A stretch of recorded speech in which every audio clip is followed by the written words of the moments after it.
Poke the Bear is brought to you by PrizePicks. And welcome into Poke the Bear, episode 349, part of the CLNS Media Network. If you have time, please subscribe to our Bruins Rinkside YouTube channel, where you have pretty much daily content between Poke the Bear, Bruins View with Evan Marinofski, Pucks with Haggs. We have you covered every step of the way of this Bruins season, so please follow along with us over at YouTube. If you don't like YouTube, you can also subscribe and follow along with us over on Apple Podcasts, Spotify, wherever else you get your sporting podcasts. This episode is also brought to you by PrizePicks, North America's #1 daily fantasy sports app. Download today and use code CLNS to get $50 back when you play just $5. PrizePicks, run your game. My name is Conor Ryan, and once again, I am joined by Ty Anderson of 98.5 The Sports Hub. Ty, how you doing? First time in a long time. What's going on? I'm doing well, Ty. I was just back from a vacation up to New Hampshire. I was up in Canopy Lake Park for 2 weeks, getting the sights up there. I've mentioned this with Evan Marinofski. It's, I feel like, it's not often that people get to go from Boston all the way up to New Hampshire to experience the joy of Canopy Lake Park. But it's one of the places you walk around, you have funnel cake in hand, a little bit of powdered sugar on your face. You take in the sights of areas like the Mine of Lost Souls, and it just...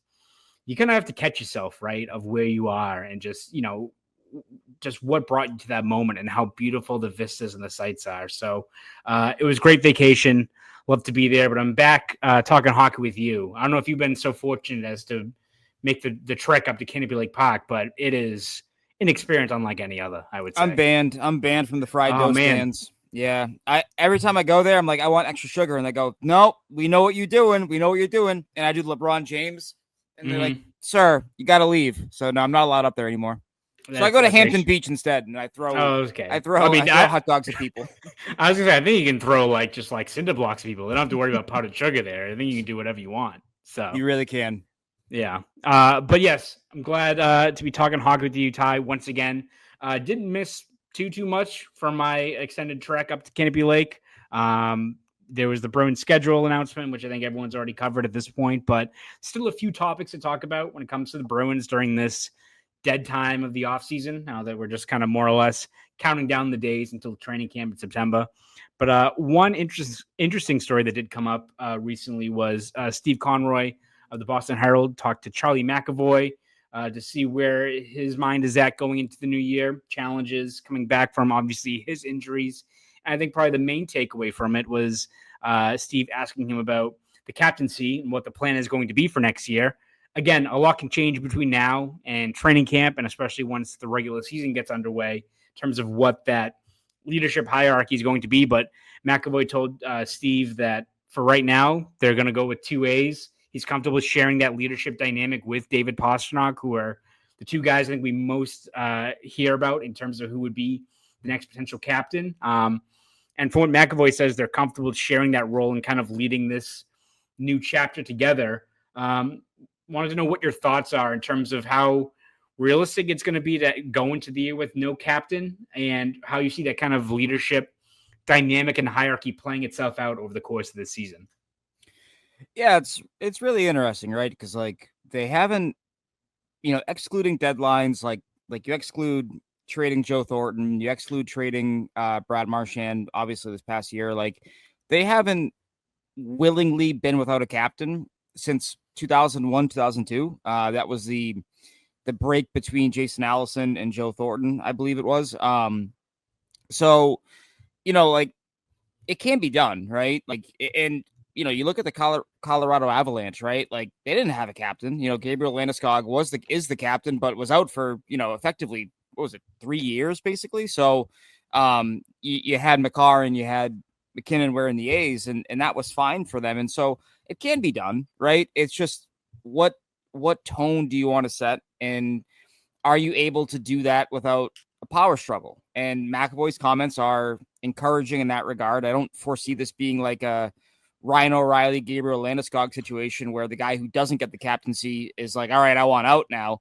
I think it helps that they've kind of come up together as well. Like they've really sort of been here almost in tandem. Pastrnak got about a season and a half head start as a full-time NHLer, but they've been through it together, right? And so that should bond them, that should bring them closer together. But kind of fits where they are right now, right? Like, it's kind of in line with a lot of what we've been saying and writing about this team for the summer is like, what are they, right? And if they don't know, and if there's a, they got to explore that themselves, that includes captaincy. That includes leadership, finding out who you are, what you have, and where you go. Like, I think for Marco, like, he's got to find out who his leader is, and he's not going to find that out in the summer. He's going to find that out in training camp, in the locker room, during games, intermissions, whatever it is. Like, and so I get it from that standpoint. It's just another sort of mystery of a mystery offseason of what is this team.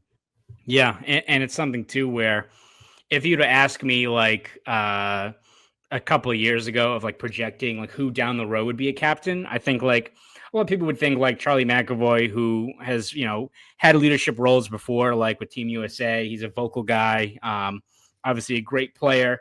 And I'm not saying that like, let's say if like Martian was still here and you can go down the revisionist history of what the captaincy would be 2-3 years down the road, right? Like McAvoy is a guy that a lot of people would point to as being a logical fit at some point.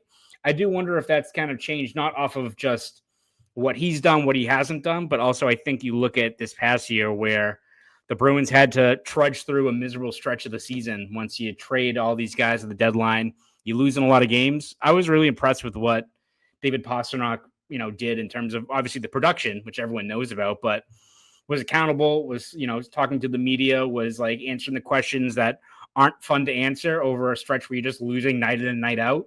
I thought he did a really good job of, focusing on the team, saying the right things, even if they're the canned cliche responses. It's kind of what you have to do as a captain of not being too high or too low, when David Pastrnak easily could have been like, piss off of like just getting the same questions because they kept on losing in the same format. Like, even as media, you're trying to find new angles, but the Bruins kind of were what they were at that point, right?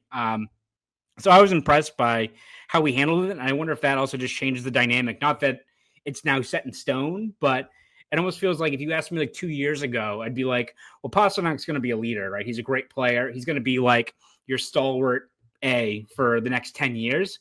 I do wonder if that dynamic is kind of changing. I don't know if it's something we're going to find out before we get to camp and how both him and McAvoy kind of run the ship during this year. But I do wonder if that momentum has kind of changed a little bit, where I do feel like Pastrnak, especially the last year or so, has really kind of taken that opportunity to step up as a leader and be a guy that the play speaks for itself, but he is a guy that feels like he's accountable, wants to include guys, reach out to guys in the offseason, all the kind of stuff you want to see from a guy that is taking that next step forward as a top guy in the locker room. Yeah, and I think above all else, and I've said this before, and I've written it, like, availability matters, right? Yeah. And it's not a knock on Charlie McAvoy, who, when he plays as an impact defenseman, can really impact the game in all three zones, but he has battled some injuries. The way he plays, he's going to miss some time. And so, I don't want to say it as a negative. Like, I don't want to say it as an indictment against the way he plays, because, like, you love the way he plays, right? Yeah. And that's part of what makes him valuable. But, like, Pasternak's been got an Ironman streak going here. What is it, 3 or 4 years in a row now? He hasn't missed a game. And so, like, that stuff kind of matters to me, right? And it's not to say that McAvoy's an inferior leader by any stretch, but, like, if they're neck and neck, you start looking at those kind of things as well. Like in addition to all the stuff that you mentioned, your demeanor and how you carry yourself, your attitude, like it also, then you start looking under the hood. I was like, all right, well, who's in the lineup more? Who's playing,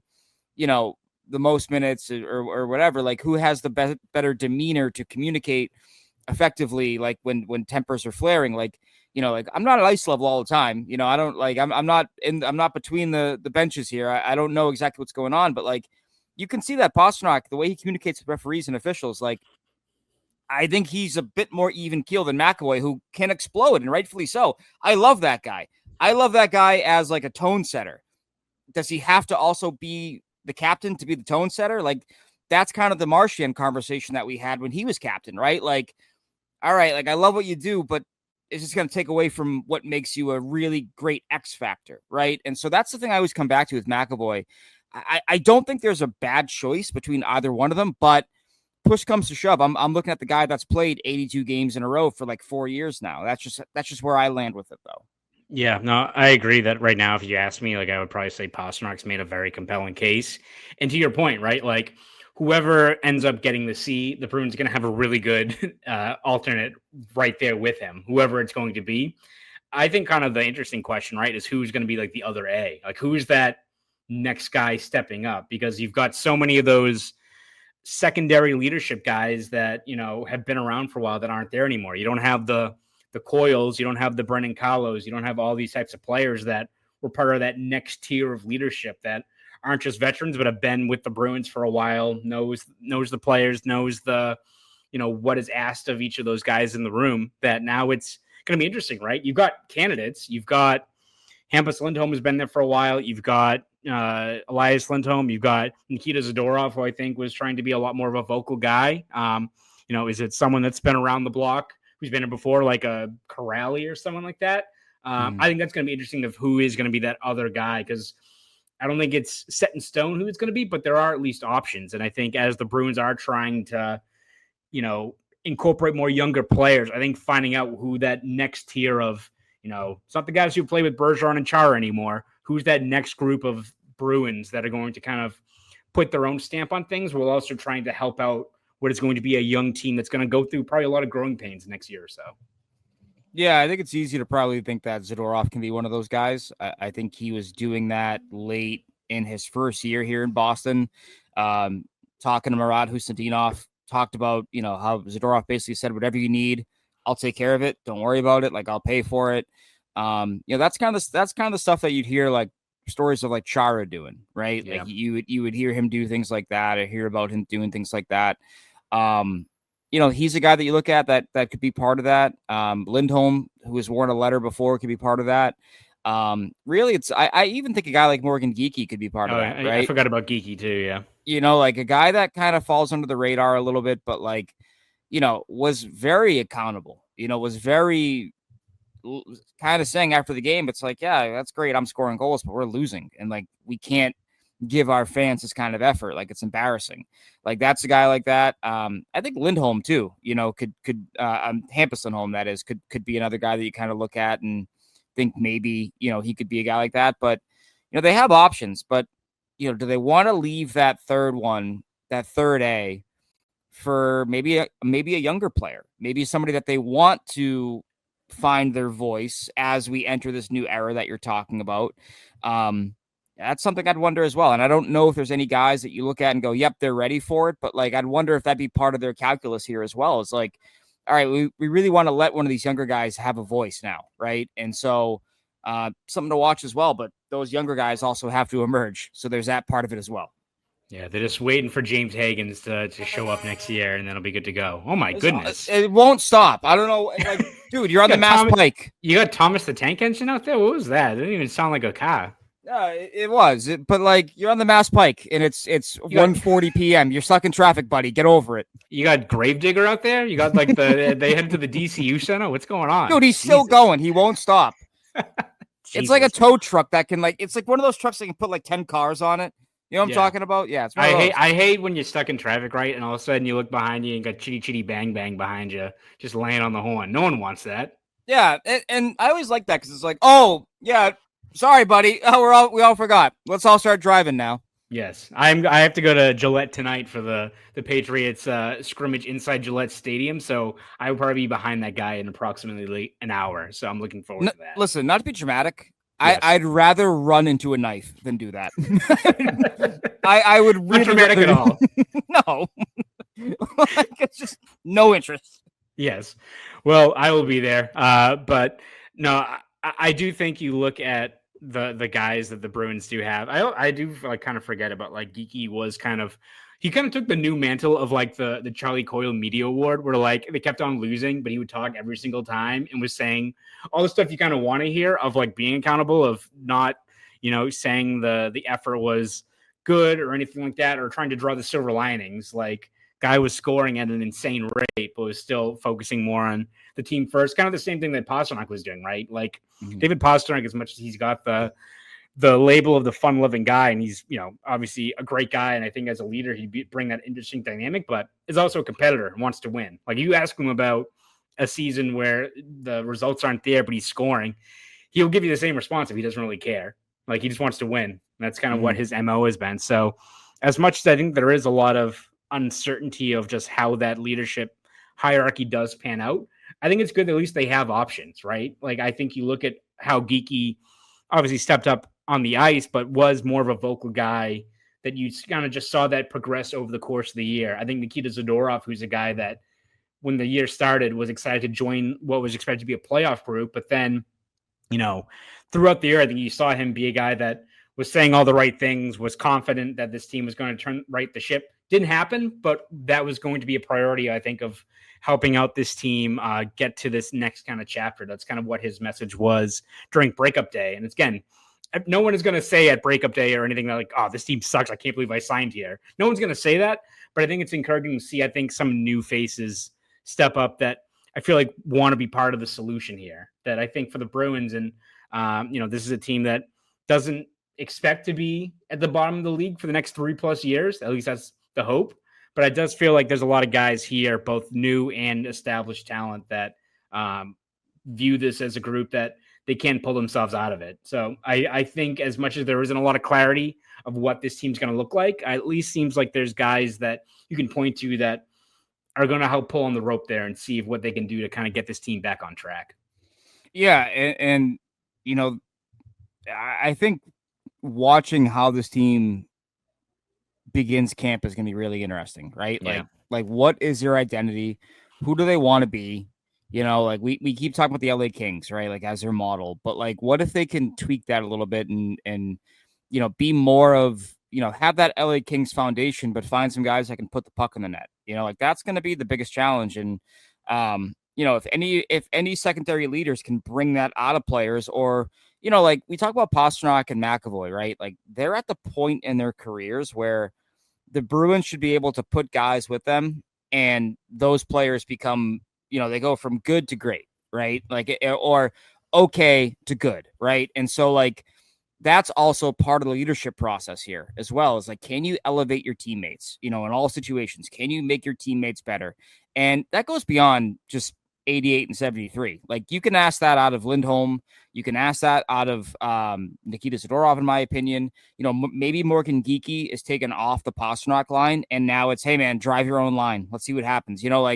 So there's also that window here, right? For these players to grow their own game, but also be, grow as leaders, right? And, I've always said, like, some of the best teams that, you watch over 82 games, they have a guy that you really don't think of as like a leader. And then you watch that team for like 5 games in a row, like, oh, yeah, this guy is actually like a pretty good impact player in that role or in that spot. Like I think of a guy like Mark Kastelik as a guy who could be like that, right? Where like you saw how he was driving that fourth line. You saw how, hey man, the team needs a cup of coffee here. All right, here comes Kastelik over the boards. He's going to hit 5 guys, create a scoring chance, and get in a fight. Like, it's like, all right, cool. So like, you have a team of guys that can do that, between Corrali, Jeannot, Mikey Esamont. Like, you've got guys that can be spark plugs and energetic types. So let's see if that happens. And if it happens, what does that lead to, leadership wise or on ice results wise? And that's what I'm dying to see. Like that, like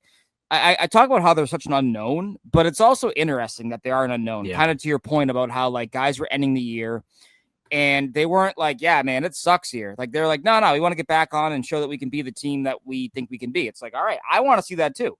I make no bones about that. Like our jobs are much more entertaining when the team is not the 5th worst team in hockey and we're watching the Flyers and the Sabres. I never want to do that ever in my life, paying attention to what they're doing, as it relates to the Bruins. So I think that, like, to your point, like the excitement for a lot of guys to prove themselves, as well as the team construct they've built, is going to make it a fascinating camp. Now, I don't know if they're going to be good or not, but I do think that's like an interesting development here is like, how personal do guys take last year, right?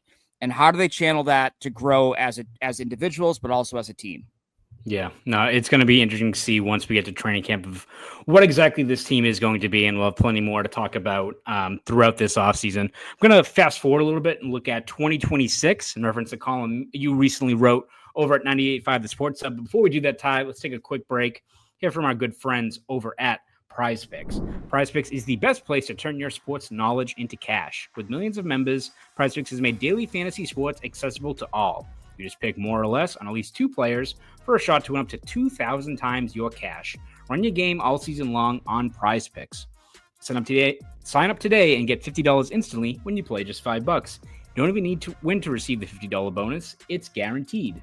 Think Shohei will get more than 3 hits? Maybe Garrett Crochet for more than 7 strikeouts. Cook up hot takes with your friends and win real money this baseball season when you and your crew run your game on PrizePicks. PrizePicks invented the flex play, which means you can still cash out if your lineup isn't perfect. You can double your money even if one of your picks doesn't hit.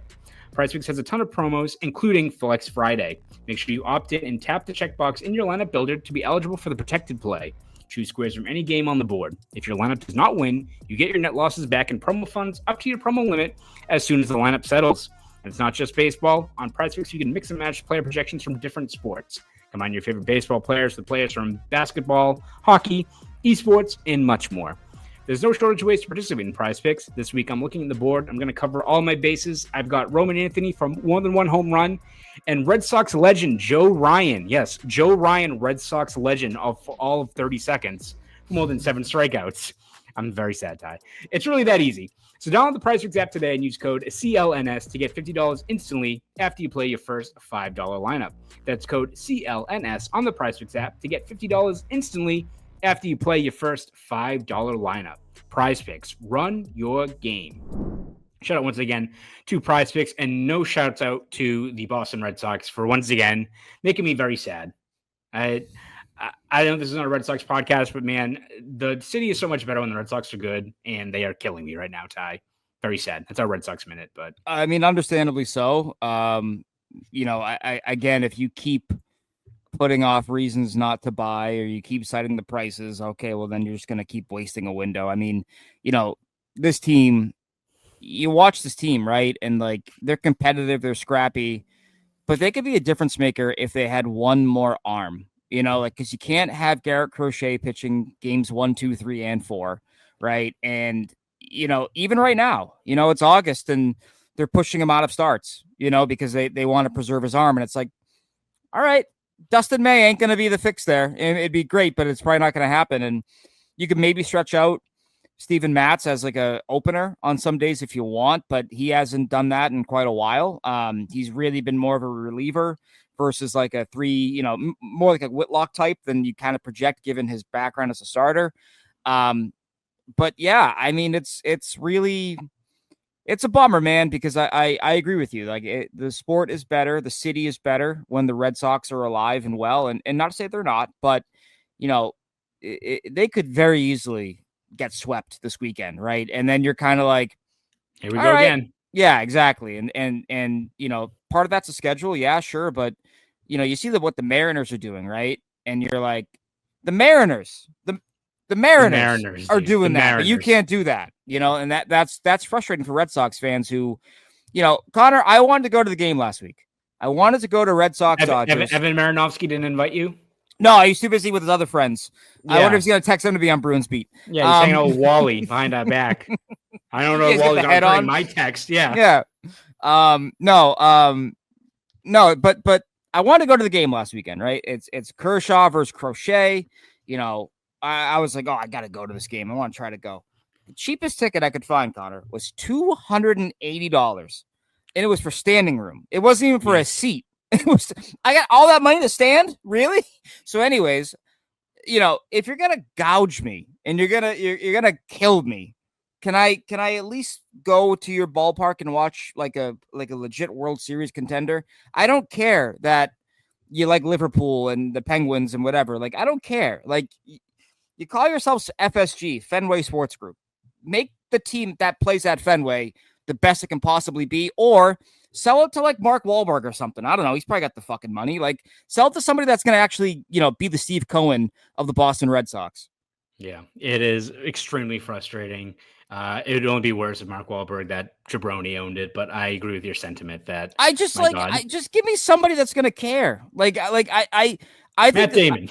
I think the worst thing that can happen, and it's in Chicago as well. It drives me nuts.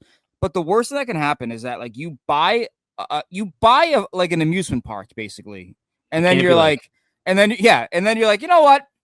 It's not efficient. It's like, oh, cool. It's not supposed to be. It's sports. It's fun. It's supposed to be like a really fun thing that you own. It's not a stock. Go trade stock if you want to do that. Like the influx of guys, of owners that run their teams like it's a penny stock drives me up a wall, dude. It's just like, what is the point? It's like I feel like that scene in Mr. Deeds when like he's talking to all the people that are like super rich and like, why'd you get into this? And they're like, they're just giving horrible answers. Yeah. It's like, don't do sports owning if you don't want to have fun owning a sports team. Right. Exactly. It's like having Canopy Lake Park, but the only things there are the Yankee Cannonball and the minor lost souls. You got to expand. Yeah. Like you didn't have the little water park. You didn't have the Boston Tea Party. What are you doing here? You got to get with the times. It's like, you know what the actual example is? It's like you got Canopy Lake Park, but they kept on doing the Elvis show in like 2021. It's like you can't keep on rolling out Elvis. Like shout out to like Canopy for having like the wherewithal during like the Eras tour of like, we're gonna do a Taylor Swift show. Yeah, smart thing of business. She looks like her. Yeah, it would fool me. It actually is Taylor Swift. Like I know like an agent from Canopy Lake Park said, come beat my ass now because I just revealed secrets, but they actually do have Taylor Swift there. But it's like you gotta improvise and adapt on the fly. You can't just roll out the scenery, the locale you have there, and expect people to keep on flocking back. Well, you know my algorithm, right? Like I send you weird shit that I get on Instagram. It's all Star Wars and stuff. I've been getting this new algorithm. It's all Elvis stuff. Have you like seen this stuff? I can't say I'm familiar with that. No. Okay, I got one of Elvis stuck in a bowling ball, and he's like, "I'm in the orb, mama." And I don't know why it makes me. I can't stop saying it. That and the Elvis version of the Rick and Morty theme song. Have you heard that one? No, I can't. All right, I'm gonna send a bunch to you, so don't worry. Okay, I'm looking forward to that. But yeah, so just have fun if you're gonna own a sports team. Red Sox. Have more fun. You're not having enough fun for me right now, and it's a real bummer for the city of Boston. Yep. That was our Red Sox minute, 5 minutes, whatever it is, but I feel like a lot of Boston sports fans are on the same wavelength as us. Ty, looking at next season, meaning 2026, you had a story recently looking at the Bruins and what their plans are for next year when there should be a lot more free agents out there. At least that is the sentiment right now. Even Elliot Friedman mentioned that the Bruins in their not lack of urgency, I guess, but their inability or unwillingness to, dole out money for a Brock Besser or Nikolai Ehlers or one of the top free agents out there. He mentioned that the Bruins might be one of those teams that are waiting things out for next offseason, and that's their opportunity to add an impact player or two, which I think you could sell to Bruins fans, and they do have a lot of money next year. But I think to your point, so does everyone else. The Bruins have a lot of money, but I think they're 31st amongst the teams in terms of actual available cap space. And like, that means they have enough to sign. Let's just throw out like Marty Necas, right? Someone that's going to be worth 8, 9, 10 million, maybe. But like, you don't have options to add 2 or 3 guys, right? Like you aren't as flush with cap as some of these other teams that could sign a Marty Necas and a Artemi Panarin maybe, and like a third line player. So what do you think of what Friedman said about what their plans are, and how realistic do you think is that in terms of the Bruins are waiting things out to see maybe 1, what they have this year and how they can build off of that, and 2, like how aggressive they will be next year, depending on who's even out there? Yeah, I mean, listen, we've done this talk before, right? Like we had dreams of Leon Draisaitl and Sidney Crosby maybe hitting the open market, and neither one of them did. Not even Sam Bennett hit the open market. So it's really tough to bank on that, as we've seen time and time again. That said, I don't hate the philosophy. If we were sitting here talking ourselves into them spending big money on Brock Besser, when we're kind of sitting here also acknowledging that he's an imperfect player, that part is a little frustrating, right? Because you're kind of like, all right, like, do you really want to do this, or do you want to try to win July and see how it pays off in October? So I like the class of 2026. I can also tell you that based on what I've heard from some people, like the Bruins have a lot of interest in Marty Necas. Obviously, the Czech connection makes a lot of sense for them. There's always been that rumbling of Necas being a guy the Bruins like, and playing with someone like David Pastrnak. Like, is that possible for someone like him? So like they have some interest, but yeah, to your point, like only Carolina has fewer dollars available for next summer than the Boston Bruins. So, yes, you can try to trade some guys and free up cap space, but guess what? Everyone else can do the same thing or want to do the same thing or have the same ideas in mind. So this is where their decisions this July and even before that can sort of rear their ugly head, right? I don't hate the Tanner Jeannot deal in a vacuum. I don't hate the Sean Kuraly deal in a vacuum. But when you add them all up, right, and you add Yoki Haru and you add Korpisalo, all of whom have term beyond this next year, it's $12.65 million that you have tied up in guys that are on the bottom of your roster, right? Not enough to kill you, but enough to cost you something at the top, right? And that's where they might be next year. So they have aspirations of that, of course. Who wouldn't? Who wouldn't blame them? But how feasible is it? To your point, like if you want to go big and you want to get Jack Eichel, if he hits the open market and wants to leave Vegas, all right, that's going to cost you what, 15 of that 19 million, probably thereabouts, 13 and a half, 14 at least. So you look at that and you go, okay, so now you're going to have a really top heavy group now as well. And so it's just, this is part of the process that I think is really confusing, right? Like, this is where you kind of look at it and go, okay, cool. Then why'd you give out term on July 1, 2025, if that's your goal? If that's your goal, you do what you did in 2023, where you give out 1-year deals for veterans and you go, all right, we hope they got something left in the tank. And if they don't, we'll sell them off, whatever, who cares? Like, they kind of did 2023, but with term, which is really kind of puzzling in my opinion. Yeah. And it's something too, where it's like, even look at a guy like Arvidsson, right? Where I think that's one where even if people aren't sure he's going to be a legit top 6 player, he's not going to be the same guy that had a couple 30-goal seasons. Well, he signed for, this 1 year that you can move him if he doesn't work, or if he doesn't work and maybe he is just what he was with the Oilers. Okay, well, we tried, but we'll cut bait and see what we have next year, right? Now, you're in the spot where I agree, I don't love the Jeannot contract in terms of the term for it, but it's if it was a 2-year deal or something like that, then you can move on from it down the road, or you at least have the money freed up. When you have all these contracts stacked on top of each other, it just does limit your options. They're only just for free agency next year, where, again, to your point, I don't know if McDavid and Eichel and all these guys are going to be even out there. I feel like we go through this scenario all the time. If I was to put money down now, I would probably say Eichel's signing with Vegas, probably kind of like what Draisaitl did, right? Wasn't it the first day of camp? I feel like I walked into training camp for the first day and I'm like, oh, we'll see what the Bruins have. And we're going to have a whole couple months worth of Leon Draisaitl rumors to talk about. Nope.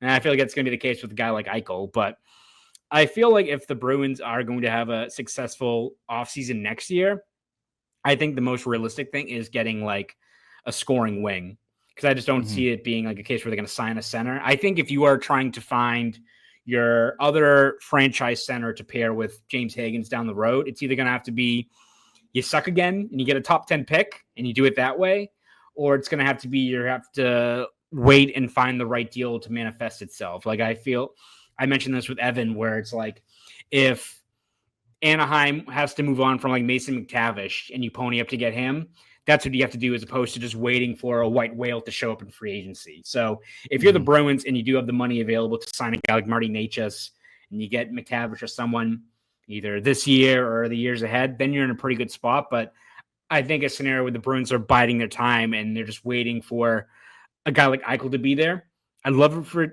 that to be the case. I'd love for it to be a BUBC top 6 centerman core for the next couple of years, and you're cooking all of a sudden all over again. But I just don't think that's going to be a realistic scenario for this team.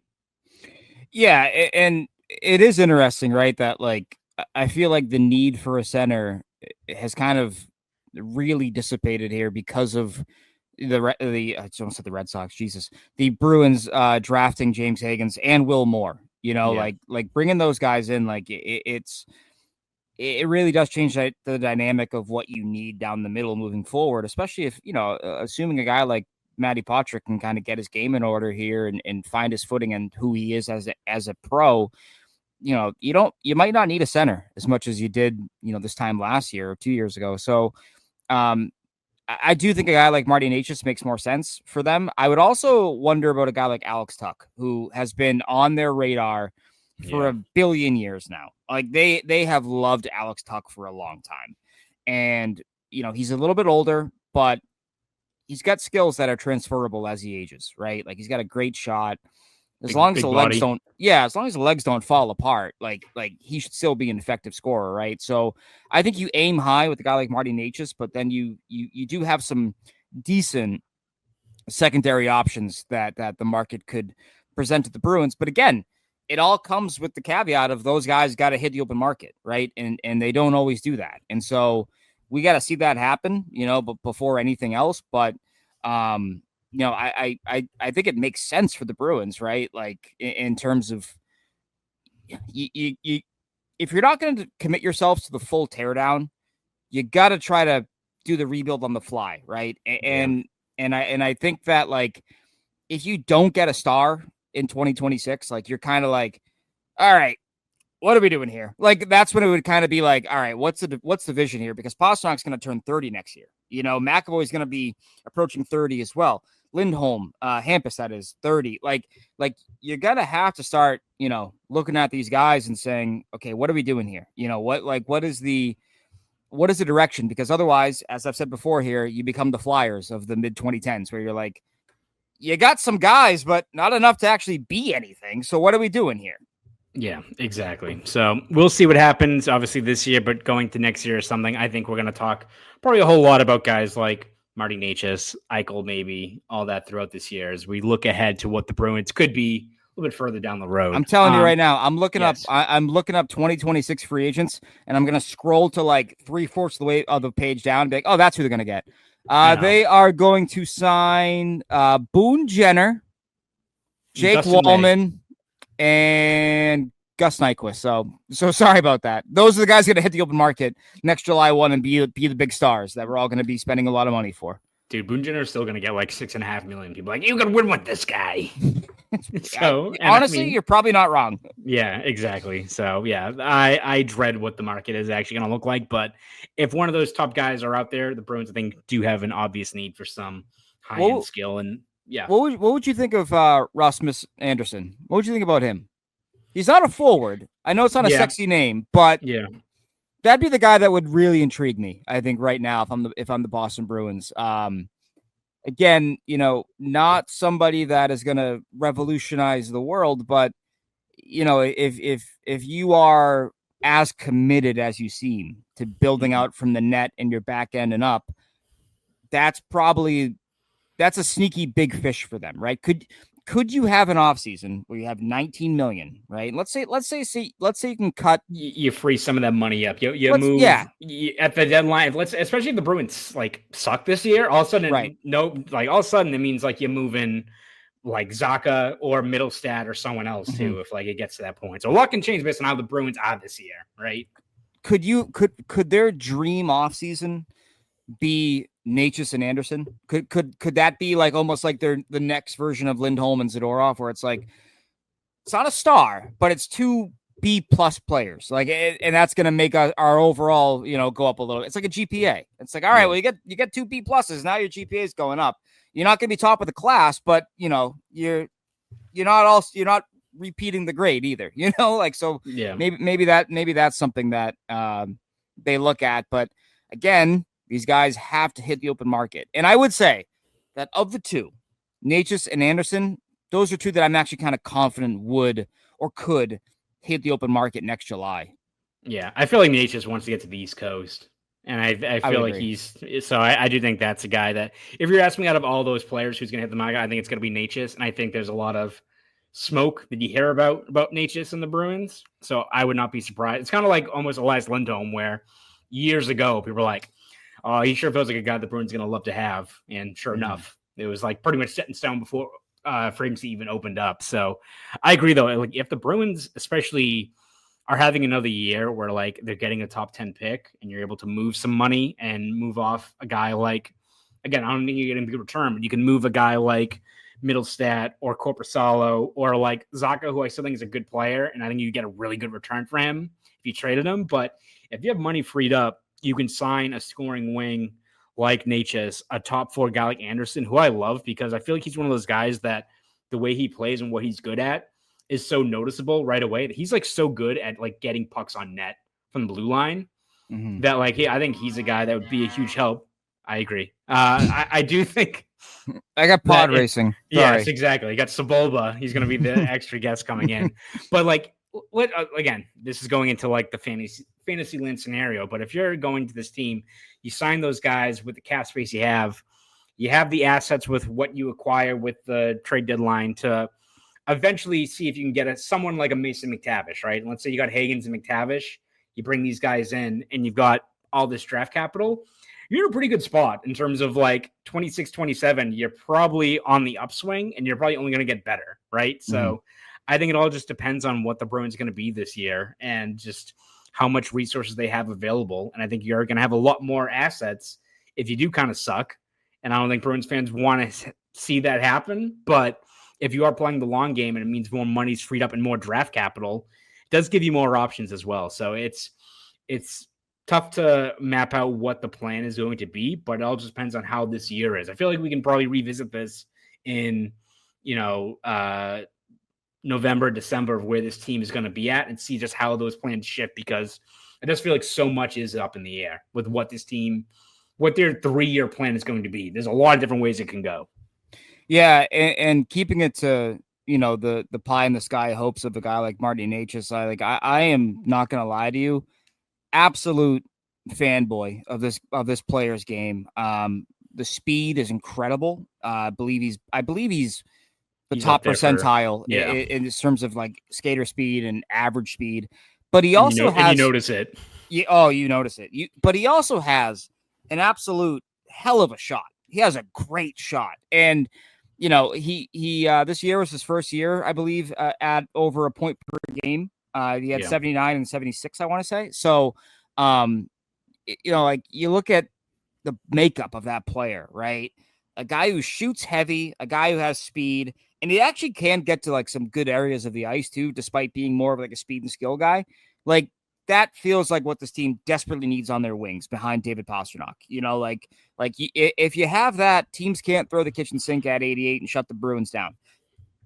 This was something that was a massive problem for them a year ago. Like they scored, I don't have the exact numbers in front of me. I've written it before, but they scored like 120 goals, right? With Pastrnak on the ice in like 1,500 minutes, right? They scored 90 in the 3,000 with him on the bench. It's like, oh my God, it could not be more obvious that you need somebody behind 88, right? And I think Necas would be a perfect fit for this team, perfect fit for the game, the philosophy of where the game is going and what you need more of. And so if he hits open market, I would be very, very intrigued, and I would throw a whole bunch of money at a guy like that because I do think he solves a lot of your problems long-term.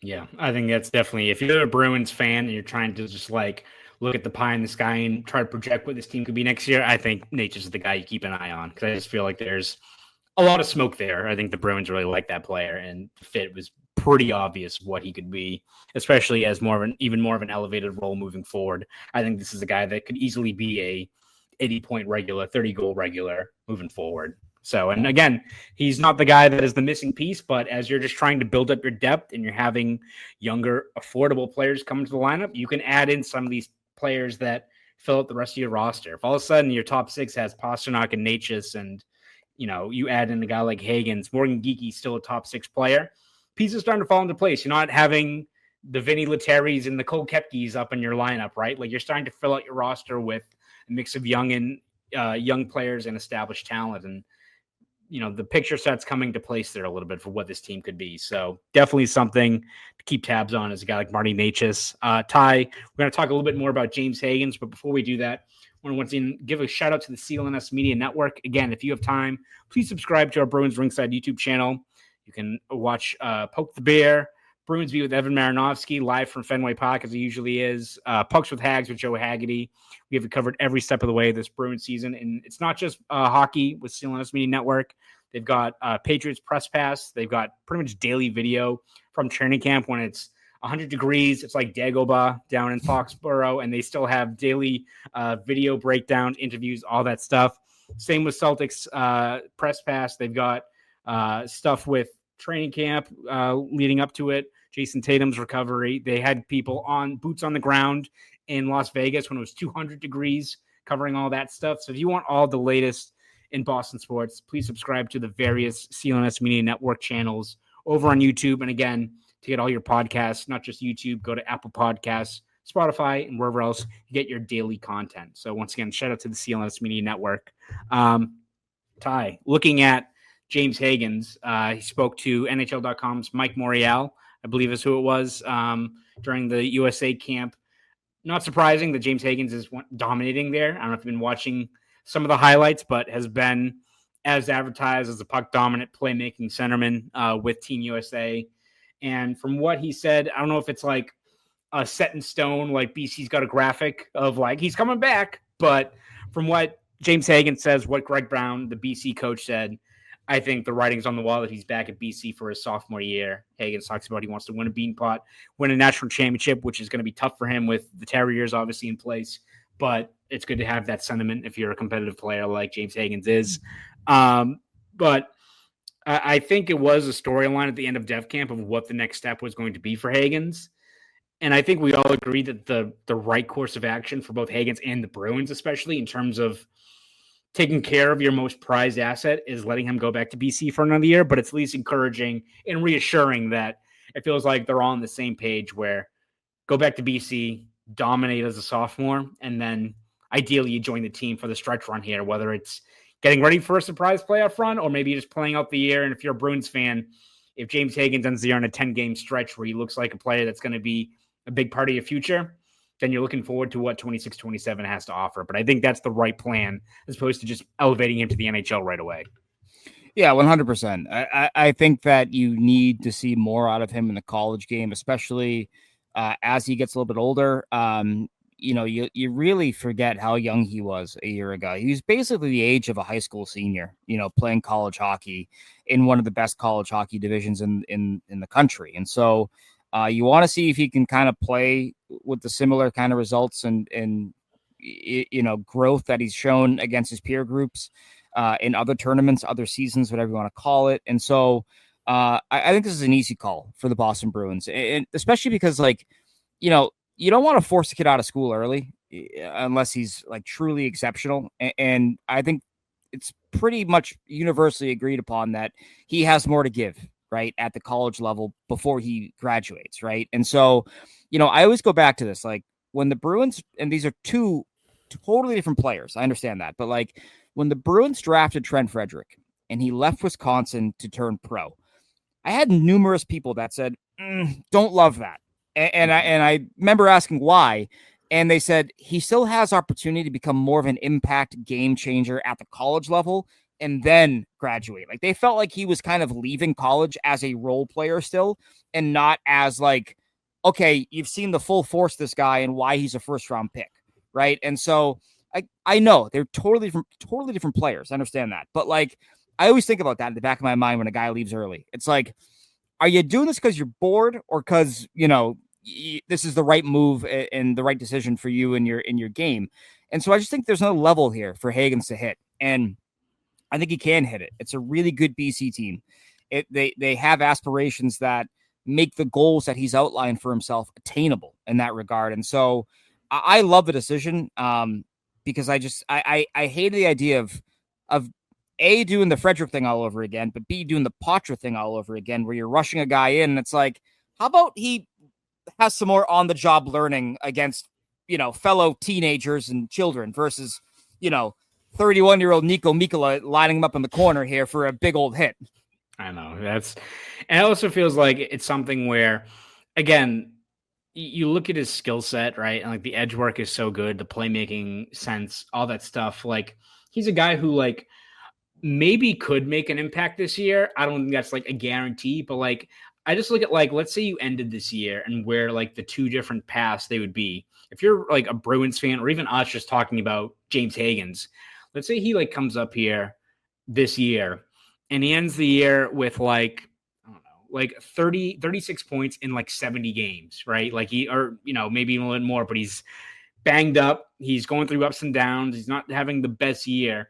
If we're talking about like a guy that was viewed as the number one pick for years, right? For a guy that's viewed as, I think now like a franchise savior here, fair or not to that player, a guy that has said he's got a chip on his shoulder now, and he's not a 60-point guy. Don't you just have like a whole offseason now of discourse of like, whoa, what is this guy? I thought he was going to be better. Like, is he really too puny to play in the NHL? You're going to get all that. And a lot of that's not fair on a guy that is 18 going on 19. But it's almost like I'd rather, if instead of that being the discourse, wouldn't rather be like you go into next offseason and you're like, they got something with this kid. This kid finished top 3 in the Hobie Baker. He had 50 points on a stacked BC team. Then he had, 6 assists and a goal in his like 10, 11 games down the stretch here. Like, they got someone. Like, it's not a guarantee that 26, 27, he's going to be a 60-point guy as a true rookie in the NHL. But I think the overall tone or the approach or just the narrative around him changes based on what path he takes. And I think it's just you invite much less risk and a lot less, potential damage to his confidence, I think, if you go the path of going to BC, light it up there, and then join the team down the stretch as opposed to just going through the ups and downs. Like, to your point, I love his playmaking, his skills, but I don't want him to get lit up by a Nico Mikkola, or I don't want him going through a stretch where the Bruins are struggling and he's got 1 point in 10 games, and you just know what the narrative is going to be, whether it's in print, whether it's on podcast, whether it's on the radio, all that stuff. Like, if this year is a bridge year, I don't think the Bruins need to welcome that distraction or that discourse right now. Like, if this is a guy that you think is going to change the fortunes of your franchise, let him cook down at BC and then go from there. I think that's what the path should be. And it feels like I think they're on that same wavelength, which is encouraging to see. Yeah. And I love the idea of like him returning to BC with that chip on his shoulder that you mentioned, but also like he says he wants to win a national title. He says he wants to win a bean pot. All right. Don't you feel so much better if he is able to produce in those moments? I know you don't want him to win them because you're a BU guy.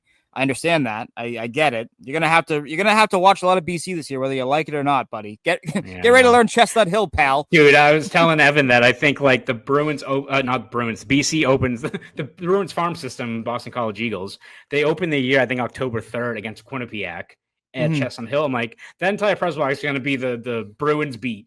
Because right before the season starts anyway, we're all going to be climbing up that ladder like John McClane up to the press box in Kearney Forum. It's going to suck, but that's going to be fun. I can't wait. No, but like it's I think you feel so much better that he's establishing these goals, and now we get to watch him try to, complete them. I mean, that's I can't tell you the last time we heard from a Bruins prospect who was like, hey, what's your goal? And it was like, oh, I want to get stronger and, I want to have a good year and, whatever. Like, no, like he's outright said, we want to win a national title. We want to win a bean pot. That's what I want to do. He said it multiple times now.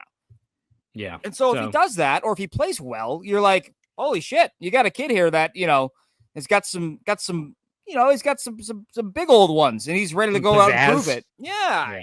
The old razzle dazzle, I like that. So I do like that, him outlining that as a goal for himself. And then we reassess and see where he's at, come late March, early April. What's going to be interesting is like, when was BC done last year? Like March 30th, like thereabouts, was it? They were in the regionals. So I think it was like, very late March, maybe first week of April. I always kind of forget the timeline. I feel like usually the national championships like around like a little bit after Easter, which obviously I think changes every year, but it's always like mid-April, I want to say. But I feel like they also now push it back. There's like a week or 2 weeks in between like the regionals and the Frozen Four now, which is stupid. But it's like, so unless they win a title, then maybe he joins super late. But I mean, Ryan Leonard played the last like 3 weeks of the regular season for the Capitals, and they lost in the regional finals. So so like the timing part of it's going to be interesting as well, right? Like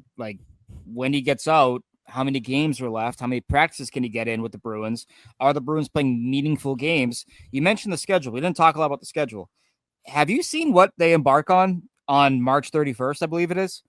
It's like Dallas, Tampa, Florida, Dallas, or Tampa again. Sorry, Carolina. Like it's a gauntlet, right? And so if they're in a wild card spot, or if they're in the mix, do they want to bring Hagens in to try to put them over the top, or do they want to go, you know what, we're still in it. Maybe this isn't the best spot for him right now. Have fun, go on an ATO down to Providence, and if we need you, we'll make the call. Like, I'd wonder what they would do there. Like, if they are what they want to be, right? And I think what they can be, best case scenario, a team challenging for third or a wild card spot. Is that the right spot to drop them into? Like, I think it could be, but it also might not be, given what they would be potentially going through when you look at that schedule late in the season. So I really wonder, but it's going to be fascinating to watch. Like, we are going to be tuned in to all these BC games, all the Beanpot game. Like, it's going to be wild. I know that Nesson carries Hockey East regularly. I'm dying to know how many games they got on their schedule this year, that are BC games instead of BU or Providence. It's got to be a lot this year based on what they have in their pipeline. Yeah, there's just so much talent across Hockey East now. Like the parity level, the amount of players that obviously are tied to the Bruins, and even you look at like next year, if the Bruins are gonna like have another bridge season or a year where they're gonna have a top 10 pick, there's a lot of guys to keep tabs on for that as well. Even BU's got some guys coming in that could be top picks next year. So we'll see what happens there with what the Bruins do, and especially what Hagens does this year. But I agree that, like, again, Hagens is a guy that, not from the BU fans' perspective here, but like, I agree that like he didn't take over games last year. Like, I think people were expecting like a Celebrini or a Fantilli to do, right? But like, you see the skill level, and when he has the puck on his stick, just like things happen. And I think you look at just now that he doesn't have Leonard or Perreault to kind of defer to as older players that are obviously were on their way to the pro game last year. I just think he's a guy that's just going to rack up points. Like, I almost feel like that game against Quinnipiac on October 3rd, like, would it surprise you if he has like, a goal and 2 assists first game and everyone's like, oh, I can't believe he fell at number 7. Like, the skill is there, man. Like, he is a really talented player. And I feel like he's got a prime opportunity to like is immediately establish, like, you guys shouldn't have let me drop to number 7, because I think like just the things that were working against him last year aren't, I think, enough to make him drop that far. I think we even mentioned it before, back when we thought the Bruins were going to have a top 5 pick. Like, at that point, Hagens, like, you can make the case that maybe you want someone like Frundell or someone else like that. Number 7, give me a break, right? In terms of the value you got there with that pick. And I feel like he's got a great chance to kind of prove a lot of people wrong in short order once the season starts. Yeah, and I'm also curious to see who they play him with. Do they give him, a Teddy Stiga? Does he have, a veteran type like Andre Gassot, who's also a Bruins prospect? Like I'm curious how they view Hagens in that line and what they're, what they want him to do, and like what's the best situation for him, in terms of who he's playing with. I'd be very curious to see what they do there. I mean, do they move Dean Letourneau to right wing and try to get him going that way? Like, it's BC, it's not the Boston Bruins. We understand all that, but like the dynamics of like, who you're playing with a year ago versus who you're going to be playing with now, like there's a lot of flexibility there, with the team, with the program there. But I'm curious, what level of line mate does he have, right? To establish these things that we're talking about, these numbers, these gaudy numbers that we want him to see.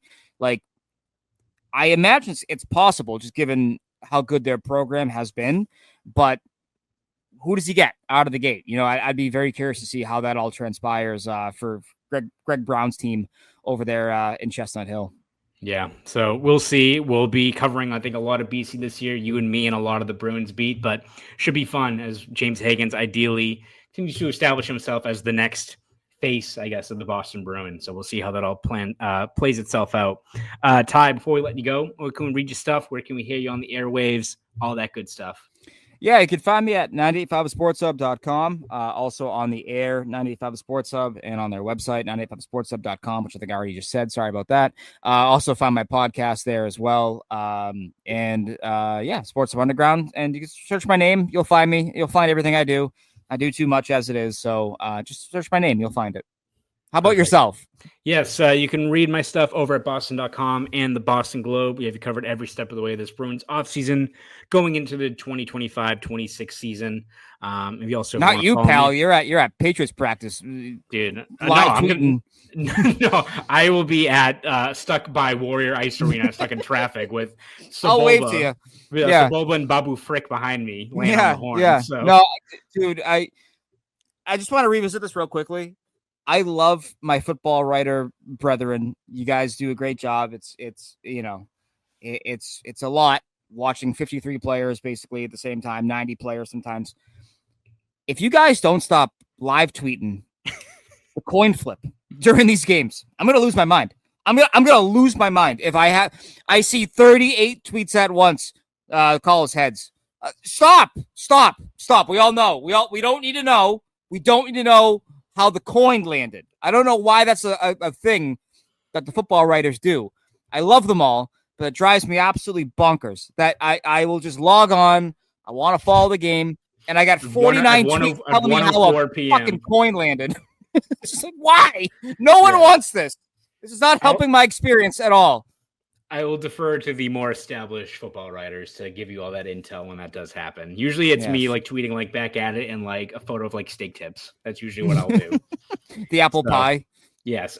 Listen, it does hit. I'm not going to even lie. That's the only thing I miss about covering the Patriots games.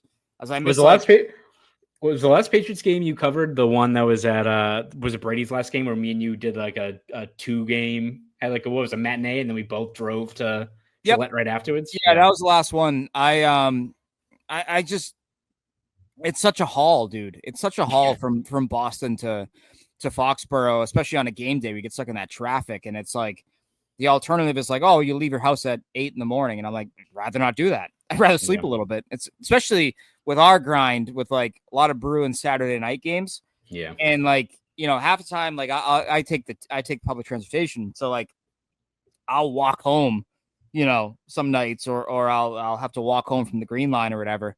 And I'm walking in the door at 2 a.m. and I'm like, the last thing on earth I want to do is get up in 5 hours and drive down to Gillette just to beat the traffic. So once the Brady era ended, I stopped covering them in person. I'm down to go back, but it's got to make sense for me. Like it's got to like they always ask me, 985 does like, oh, you want to cover training camp? And I'm just like, nah, you guys got it covered. Like you got Matt and Alex down there. I'll handle everything else. So like this week I was just doing all the trade deadline stuff. You know what I mean? Cause like, well, they're down there. What am I going to do besides be a clown and be like, it's pretty hot down here. They got snacks. Like I would be an absolute clown down there. So it's just not worth it for me. You can always tell the hockey writers that are jumping in for training camp coverage because we all get horrifically sunburned because everyone else has like all their SPF 50. They're all ready to know what to expect. And we're just walking around from living in the doldrums of rinks for our entire careers that we forget to bring all the SPF 50, whatever it is. You immediately get cooked. So right. And they're all watching now. They're all watching guys that are like, oh, this guy's great. I'm like, who is that? I'm like, oh, the dragonfly. Yeah. No, exactly. I am that meme of the guy with like the dragonflies. Like, is this football analysis? That's me. I don't know. Like, and that's okay. You know what you know. You know what you don't. Like my order of knowledge probably goes hockey, basketball, baseball, football. I like it, but like I couldn't tell you if the backup lineman looks good. So why am I going to pretend? That's my big thing in life in general is that I can't fake it. So long, Apple Crisp. I miss you so much, but it doesn't make a lot of sense for me to go there and just lie to the audience. Yeah, it'll be waiting for you next year or maybe in January if the Patriots are actually legit, which I don't know if that's going to be the case, but we won't go into a whole diatribe about that. But I'll see you over at Gillette at some point, Ty. You will, yeah. I'll end up there, and I'll be looking around going, why am I here? Yes, exactly. Ty, thank you once again for talking hockey with us, talking about James Hagens, all that good stuff. Again, if anyone listening to this, please subscribe to our Bruins Rinkside YouTube channel and all of our other channels on the CLNS Media Network. We have you covered not just the Bruins, but the Patriots, people who are much more well-versed talking about football than me and you. Also, Celtics looking into their season as well. All things related to Bruins, Patriots, Celtics, please subscribe to all the CLNS Media Networks. Again, this was episode 349 of Poke the Bear. My name is Conor Ryan. That's Ty Anderson. You fans have a great rest of your week.